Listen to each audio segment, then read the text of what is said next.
नमस्कार साथियों आपका रोजगार आईटीआई अवधेश में स्वागत है। साथियों आज की क्लास में हम बात करने वाले हैं ITI second year fitter trade theory. इसके पहले साथियों आपको हमने जो है 6 क्लास कंप्लीट करा दिया है। नियमी पैटर्न पे आधारित मेरे भाई जितने भी प्रश्न हैं सभी को यहाँ पर मैं आपको हल करा रहा हूँ। इसके बाद आपको हम प्रीवियस ईयर का पेपर, उसके बाद जो इंपॉर्टेंट प्रश्न है मेरे भाई आपको हम हल कराएंगे, है ना। साथियों आप लोग तो फर्स्ट ईयर का पेपर दे के ही आए हैं, आपको पता ही है कि यहाँ पर जो है एनसीईआरटी बोर्ड की तरफ से प्रश्न कहां से पूछे जाते हैं। अगर आप नियमित पैटर्न और साथ में प्रीवियस ईयर का पेपर मेरे भाई अच्छे ढंग से पढ़ लेते हो तो आपके सीबीटी परीक्षा में एक भी प्रश्न मिस नहीं होगा। ठीक है, तो आइए साथियों क्लास को स्टार्ट करते हैं। और क्लास को स्टार्ट करने से पहले आप लोगों से एक छोटा सा निवेदन रहेगा मेरे भाई कि जो भी साथी मेरे भाई चैनल पर पहली बार हो चैनल को सब्सक्राइब कर लीजिएगा, साथ में अपने मित्र या दोस्त के पास क्लास को शेयर भी कर देना ताकि उन्हें भी जो है क्लास की इंफॉर्मेशन मिल सके और अपनी पढ़ाई कर सके। अब यहाँ पर देखिए साथियों पहला प्रश्न आपका यहाँ पर क्या कर रखा है। पहला प्रश्न कर रखा है कि तांबा और इसकी मिश्र धातु के लिए किस लैपिंग व्हीकल का जो है उपयोग किया जाता है। वेरी इंपॉर्टेंट प्रश्न है मेरे भाई। तांबा और इसकी मिश्र धातु के लिए किस लैपिंग व्हीकल का जो है उपयोग किया जाता है। तो यहाँ पर अगर हम देखें तो पहला कर रखा है कि वनस्पति तेल का या मशीन ऑयल का या घुलनशील तेल का या पेट्रोलियम जेली का। तो यहाँ पर जो है हम किसका उपयोग करते हैं, तो घुलनशील तेल का जो है उपयोग करते हैं। तो आंसर आपका यहाँ पर क्या बन जाएगा, सी बन जाएगा। आइए अगले प्रश्न पे बात करते हैं साथियों। अगला प्रश्न देखिए, और ये प्रश्न मेरे भाई आपको मैंने एक प्रश्न इसी से ऐसा ही जो है आपसे एक प्रश्न पूछा था, उसको मैंने आपको हल भी कराया था। अब यहाँ पर जो भी भाई बंधु ऐसे होंगे जो पिछली क्लास को देखे होंगे मेरे भाई, तुरंत जो है आप लोग इसका उत्तर दे सकते हो। आगे कर रखा है कि लैपिंग, अगला प्रश्न, लैपिंग टूल का उद्देश्य क्या है। ये जो आपको लैपिंग टूल यहाँ पर दिखाया गया है इसका जो है उद्देश्य क्या है उसके बारे में जो है आपसे पूछ रखा है। अगर हम यहाँ पर बात करें साथियों, सबसे पहले तो आप देखेगा ये क्या कर रहा है कि बाहरी बेलनाकार सतहों के लिए जो है हम क्या करते हैं, इस लैपिंग टूल का जो है उपयोग करते हैं। तो यहाँ पर देखिएगा अगर हम बात करें तो देखिए पहला ऑप्शन आपका यहाँ पर क्या कर रखा है कि बाहरी सतह के लिए लैपिंग टूल। आगे कर रखा है कि आंतरिक सतह के लिए जो है लैपिंग टूल है या बाहरी बेलनाकार सतह के लिए जो है लैपिंग टूल है। आगे आपसे यहाँ पर कर रखा है कि आंतरिक बेलनाकार सतह के लिए जो है लैपिंग उपकरण है। तो ये जो है आपका क्या हो जाएगा, बाहरी सतह के लिए जो है लैपिंग टूल। तो आंसर आपका यहाँ पर क्या बन जाएगा, ए बन जाएगा। आइए अगले प्रश्न पे हम बात करते हैं साथियों। देखिए आपका अगला प्रश्न यहाँ पर क्या कर रखा है, कर रखा है कि ऊष्मा उपचार में वह तापमान क्या है जो स्ट्रक्चर को ऑस्टेनाइट में जो है 723 सेल्सियस के तापमान पर जो है गर्म किया जाता है ना। इतने टेम्परेचर पे जो है गर्म किया जाता है तो क्या होगा। ठीक है, तो यहाँ पर देखिएगा अगर हम बात करें साथियों तो पहला आपसे कर रखा है कि लोअर क्रिटिकल टेम्परेचर है ना। आगे आपसे यहाँ पर कर रखा है कि अपर क्रिटिकल टेम्परेचर है या मेल्टिंग टेम्परेचर है या क्रिटिकल टेम्परेचर है। तो ये जो है आपका क्या है कि यहाँ पर लोअर क्रिटिकल टेम्परेचर है। तो आंसर आपका यहाँ पर क्या बन जाएगा, ए बन जाएगा। आइए अगले प्रश्न पे बात करते हैं साथियों।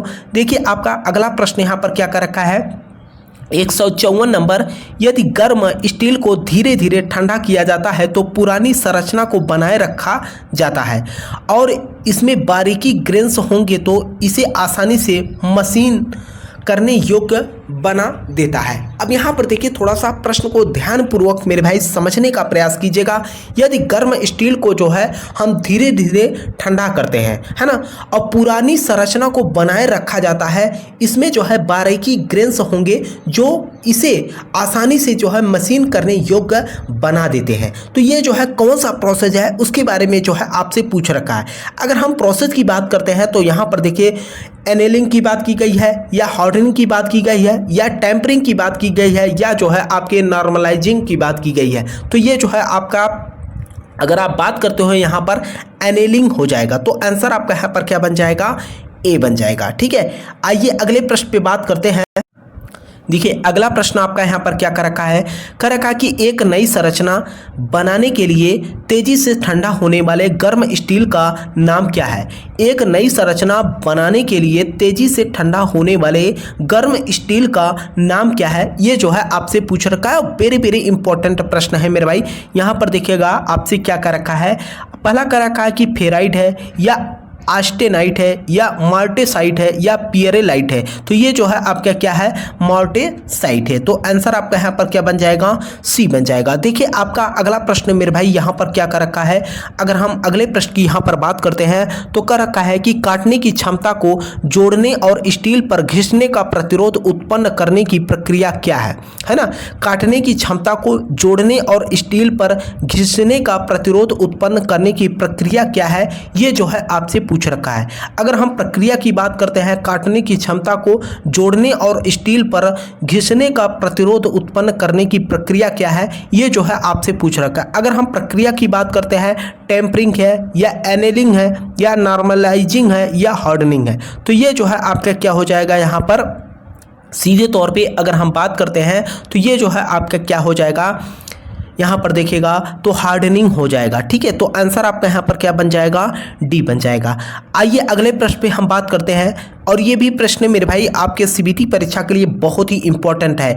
यहाँ पर कह रखा है कि चरम भंगुरता को दूर करने और स्टील में जो है टफनेस और शॉक रेजिस्टेंस को जो है यहाँ पर प्रेरित करने के लिए क्या प्रक्रिया अपनाई जाती है ना। कहने का मतलब इसमें जो है हम कौन सा प्रोसेस जो है अपनाते हैं। तो यहाँ पर क्या हम टेम्परिंग कर देंगे या एनेलिंग कर देंगे या जो है नॉर्मलाइजिंग कर देंगे या हार्डनिंग कर देंगे। तो यहाँ पर अगर हम बात करते हैं तो इसमें हम क्या करते हैं, टेम्परिंग कर देते हैं। तो आंसर आपका यहाँ पर क्या बन जाएगा, ए बन जाएगा। आइए अगले प्रश्न पे हम बात करते हैं। देखिए आपका अगला प्रश्न यहाँ पर क्या कर रखा है, अगला प्रश्न मेरे भाई कर रखा है कि स्टील को आवश्यक तापमान तक गर्म करने और उसी तापमान में एक समय के लिए रखने की प्रक्रिया क्या है। स्टील को आवश्यक तापमान तक गर्म करने और उसी तापमान में एक समय के लिए जो है रखने की प्रक्रिया जो है क्या कहलाती है, ये जो है आपसे पूछ रखा है। तो यहाँ पर अगर हम बात करते हैं साथियों, तो जैसे सॉकिंग हो गया, हीटिंग हो गया, क्विंचिंग हो गया, है ना, आगे आपसे कह रखा है कि हार्डनिंग हो गया, है ना। तो यहाँ पर अगर मैं बात करूँ साथियों तो ये जो है आपका क्या हो जाएगा, सॉकिंग हो जाएगा। तो आंसर आपका यहाँ पर क्या बन जाएगा, ए हो जाएगा। ठीक है, आइए अगले प्रश्न पे बात करते हैं। देखिए मेरे भाई अगर आपको किसी भी प्रश्न को लेकर कोई भी डाउट होता है, ऑलरेडी मैंने आपको पहले भी बोला था और आज भी बोलना चाहूँगा कि यहाँ पर किसी भी प्रश्न को लेकर अगर आपको डाउट होता है तो आप नीचे कमेंट बॉक्स में कमेंट कर सकते हो। ठीक है, साथ में जो चैनल का व्हाट्सअप नंबर है मेरे भाई उस पर भी जो है आप मैसेज कर सकते हो, है ना। यहाँ पर नीमी पैटर्न पर आधारित जितने भी प्रश्न है मेरे भाई सभी को यहाँ पर मैं हल करा रहा हूँ। यहाँ पर देखिए अगला प्रश्न आपका यहाँ पर क्या कर रखा है कि ऊष्मा उपचार प्रक्रिया में उपयोग किए जाने वाले ब्राइन सॉल्यूशन पानी, तेल और हवा का उद्देश्य क्या होता है ना। वेरी वेरी इंपॉर्टेंट प्रश्न है मेरे भाई।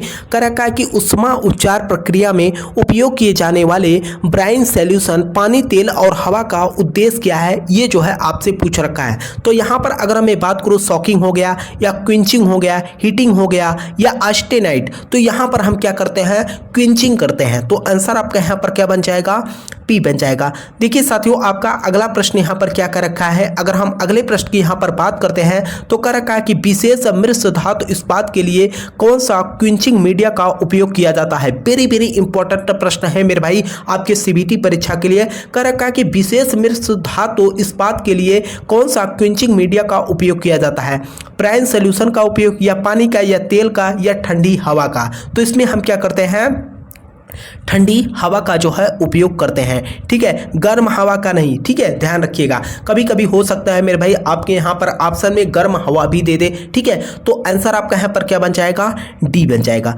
आइए अगले प्रश्न पे हम बात करते हैं। देखिए आपका अगला प्रश्न यहाँ पर क्या कर रखा है, अगला प्रश्न मेरे भाई कर रखा है कि 400 सेल्सियस के नीचे के तापमान पर जो है कठोरीकृत स्टील को पुनः गर्म करके फिर ठंडा करने के लिए किया गया ऊष्मा उपचार प्रक्रिया का नाम क्या है। कहने का मतलब एक बार जो है हम स्टील को क्या कर रहे हैं, 400 सेल्सियस तक गर्म कर रहे हैं, उसके बाद जो है पुनः जो है उस स्टील को जो है धीरे धीरे हम क्या कर रहे हैं, फिर से हम ठंडा कर दे रहे हैं। तो ऐसी स्थिति में ये ऊष्मा उपचार का जो है कौन सी प्रक्रिया है उसके बारे में जो है आपसे पूछ रखा है। तो ये जो है हम क्या कर रहे हैं, देखिए पहला ऑप्शन आपका टेम्परिंग कर रहा है। टेम्परिंग तो ही होता है मेरे भाई, अगर हम एक बार उसको गर्म कर दे पुनः ठंडा करते हैं वो हमारा जो है टेम्परिंग में ही आता है। तो आंसर आपका यहाँ पर क्या हो जाएगा, ए हो जाएगा। ठीक है, अगले प्रश्न की अगर मैं बात करूँ साथियों तो देखिए आपका अगला प्रश्न यहाँ पर क्या कर रखा है कि एनेलिंग का फायदा क्या है। अब एनेलिंग क्या होता है इसके बारे में अच्छे से मेरे भाई मैंने आपको वीडियो के माध्यम से बताया था।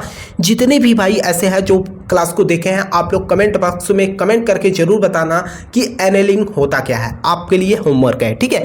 अब यहाँ पर देखिएगा अगला प्रश्न यहाँ पर कर रखा है, एनेलिंग का जो है फायदा क्या होता है, ये जो है आपसे पूछ रखा है।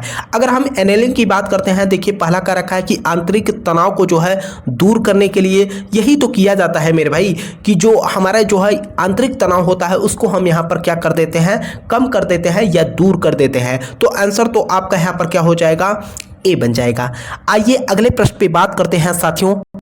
देखिए अगला प्रश्न आपका यहाँ पर क्या कर रखा है कि स्टील घटकों के आंतरिक दोषों को दूर करने की प्रक्रिया क्या है।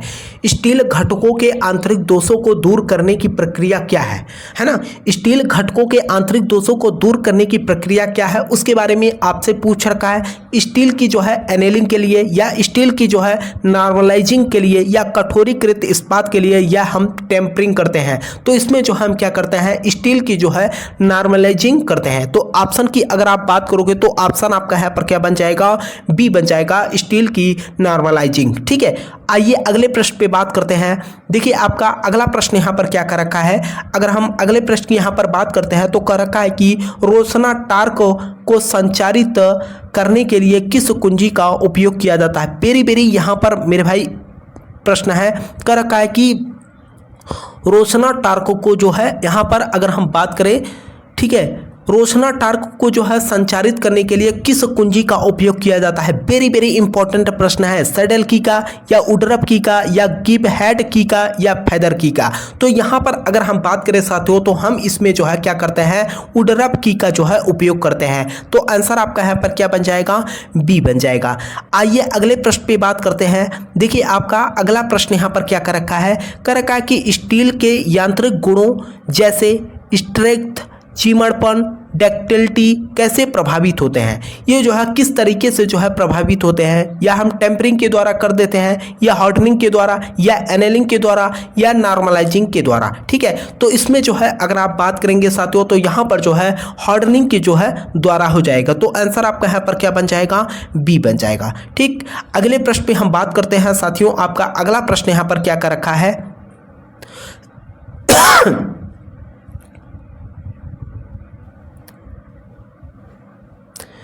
देखिए साथियों यहाँ पर जो है आपका अगला प्रश्न क्या कर रखा है, कर रखा है कि किस बेयरिंग की ऊष्मीय चालकता कम होती है।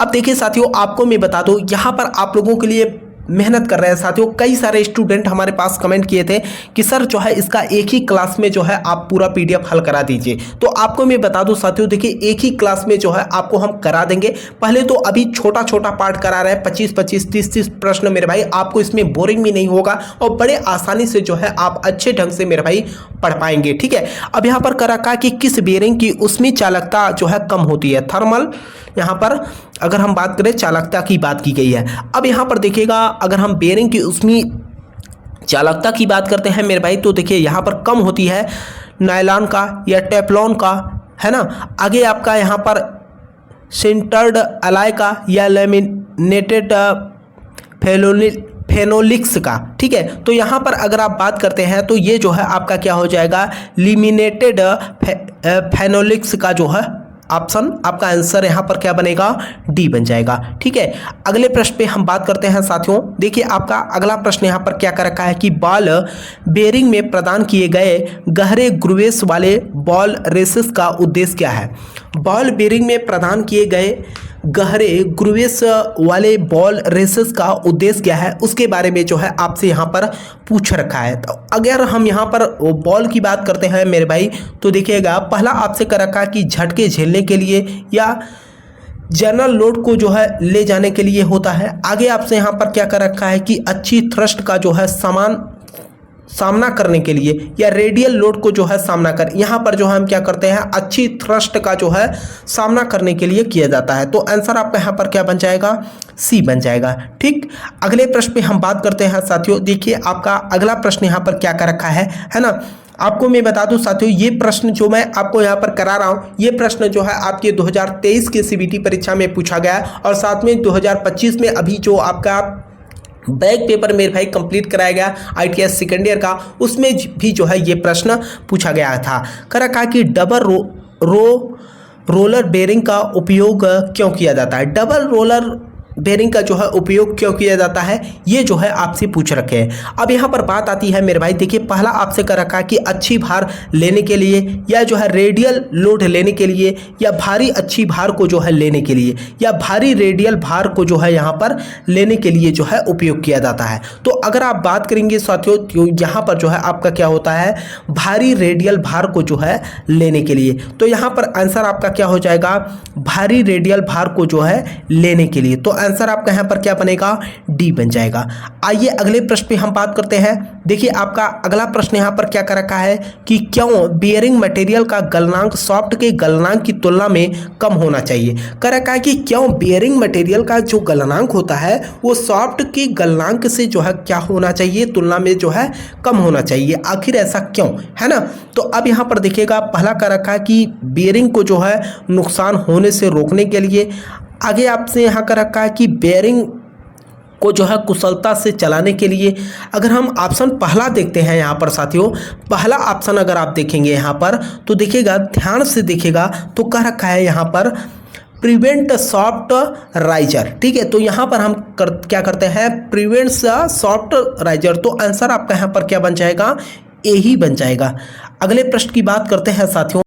देखिए ये भी प्रश्न बहुत ही इंपॉर्टेंट है मेरे भाई, आपको ये भी मैं बता दूं, और आप लोग तो मेरे भाई फर्स्ट ईयर में जो है पेपर देके ही आए हैं और आपको अच्छे से पता है कि यहाँ पर एनसीईआरटी बोर्ड मेरे भाई 10 से 15 प्रश्न ऐसे होते हैं जो सीधे आपके चित्र को देकर जो है प्रश्न पूछ लेता है। कह रखा है कि इस वार्सल का नाम क्या है। ये जो आपको वार्सल यहाँ पर दिखाया गया है मेरे भाई, इस वार्सल का जो है आपसे नाम पूछ रखा है। अब ये वार्सल मेरे भाई आप भी देख रहे हैं, इसमें जो है आंतरिक भी यहाँ पर सांचे कटे हैं और बाहर की तरफ भी सांचे। अब यहाँ पर बात आती है, ये जो है आपका आंतरिक और बाहरी वार्सल हो जाएगा। ठीक है, तो हम ऑप्शन में देखते हैं। अब यहाँ पर देखेगा, यहाँ पर पहला आपसे करा रखा कि आंतरिक प्रकार का वार्सल, बाहरी प्रकार का वार्सल, आंतरिक और बाहरी वार्सल। ठीक है, तो आंसर आपका यहाँ पर क्या बन जाएगा, सी बन जाएगा। ठीक है, अगले प्रश्न पे हम बात करते हैं। देखिए आपका अगला प्रश्न मेरे भाई यहाँ पर क्या कर रखा है कि उच्च तापमान और उच्च भार वहन क्षमता पर कौन सा मिश्र धातु बेरिंग कार्य कर सकता है।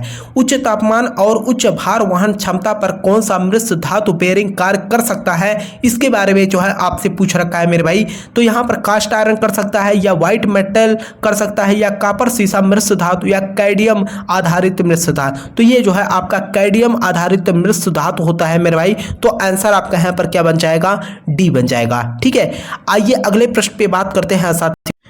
ठीक है, यहाँ पर जो है आपका अगला प्रश्न क्या कर रखा है कि इस धातु की कोटिंग की विधि क्या है। इस धातु की कोटिंग की विधि क्या है, ये जो है आपसे पूछ रखा है। अगर हम कोटिंग की विधि की बात करते हैं मेरे भाई, तो आप देखेगा सबसे पहले तो यहाँ पर जो ऑपरेशंस आपको यहाँ पर दिखाया गया है, इस चित्र को भली भांत मेरे भाई अच्छे ढंग से देख लेना। ये जो आपको यहाँ पर फिगर दिखाया गया है, यहाँ पर जो हम क्या कर रहे हैं, इलेक्ट्रोप्लेटिंग कर रहे हैं। ठीक है, तो ऑप्शन में अगर हम देखते हैं साथियों, ऑप्शन में देखिए पहला कर रखा है कि कैलेडिंग या सेरा डीजिंग या गैल्वेनाइज, यहाँ पर जो है इलेक्ट्रोप्लेटिंग हो जाएगा। तो आंसर आपका यहाँ पर क्या बन जाएगा, डी बन जाएगा। ठीक है, अगले प्रश्न पे हम बात करते हैं साथियों। देखिए आपका अगला प्रश्न यहाँ पर क्या कर रखा है कि लंबे समय तक जंग न लगने देना और उच्च पॉलिश को बनाए रखने के लिए धातु की सतह की इलेक्ट्रोप्लेटिंग में किस धातु का उपयोग किया जाता है। लंबे समय तक जंग न लगने देना और उच्च पॉलिश को बनाए रखने के लिए धातु की सतह की इलेक्ट्रोप्लेटिंग में किस धातु का जो है यहाँ पर उपयोग किया जाता है। किस धातु का जो है हम यहाँ पर उपयोग करेंगे, उसके बारे में जो है आपसे पूछ रखा है। तो यहाँ पर देखिएगा साथियों, अगर हम बात करें लेड का या निकिल का या क्रोमियम का या एल्युमिनियम का, तो यहां पर हम किसका उपयोग करते हैं, क्रोमियम का जो है उपयोग करते हैं। तो आंसर आपका यहां पर क्या बन जाएगा, सी बन जाएगा। ठीक है, अगले प्रश्न पे हम बात करते हैं साथियों। तो देखिए आपका अगला प्रश्न यहाँ पर क्या कर रखा है कि कौन सी धातु संक्षारण प्रतिरोधी की रक्षा करती है और कोटिंग पर तापमान भिन्नता के कारण दरार या छीलता नहीं है। वेरी वेरी इंपॉर्टेंट प्रश्न है मेरे भाई। कौन सी धातु संक्षारण प्रतिरोधी की रक्षा करती है और कोटिंग पर तापमान भिन्नता के कारण दरार या छीलता नहीं है। जस्ता होता है, निकल होता है, तांबा होता है, या क्रोमियम होता है। ठीक है, तो यहाँ पर अगर हम बात करें तो ये जो है आपका कौन होता है, जस्ता होता है। तो आंसर आपका यहाँ पर क्या बन जाएगा, ए बन जाएगा। आइए अगले प्रश्न पे हम बात करते हैं। देखिए आपका अगला प्रश्न यहाँ पर क्या कर रखा है।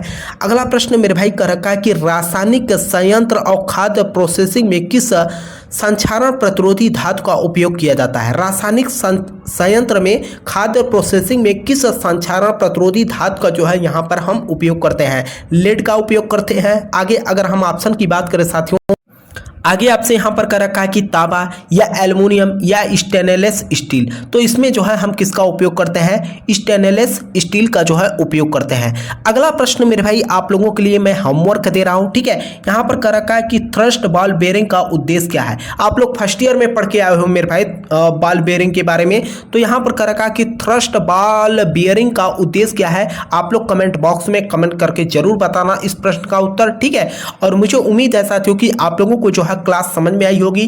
अगर आपको मेरे भाई किसी भी प्रश्न को लेकर कोई डाउट हो या आपके मन में कोई सवाल हो मेरे भाई, तो आप नीचे कमेंट बॉक्स में कमेंट कर सकते हो, ठीक है। या जो चैनल का व्हाट्सएप नंबर है मेरे भाई, उस पे भी जो है आप मैसेज कर सकते हो, ठीक है। बाकी इंस्टाग्राम आईडी है मेरे भाई, उस पे भी अगर आप मैसेज करते हो तो भी मैं आपको जो है रिप्लाई के माध्यम से बता दूंगा, ठीक है। मुझे उम्मीद है साथियों कि आप लोगों को जो है क्लास समझ में आई होगी। और जो भी साथी मेरे भाई चैनल पे पहली बार हो, चैनल को सब्सक्राइब कर लीजिएगा। साथ में अपने मित्र यार दोस्त के पास क्लास को शेयर भी कर देना, ताकि उन्हें भी जो है क्लास की इंफॉर्मेशन मिल सके और अपनी पढ़ाई कर सके। तब तक के लिए साथियों आपसे मिलते हैं नेक्स्ट क्लास में। तब तक के लिए जय हिंद, जय भारत।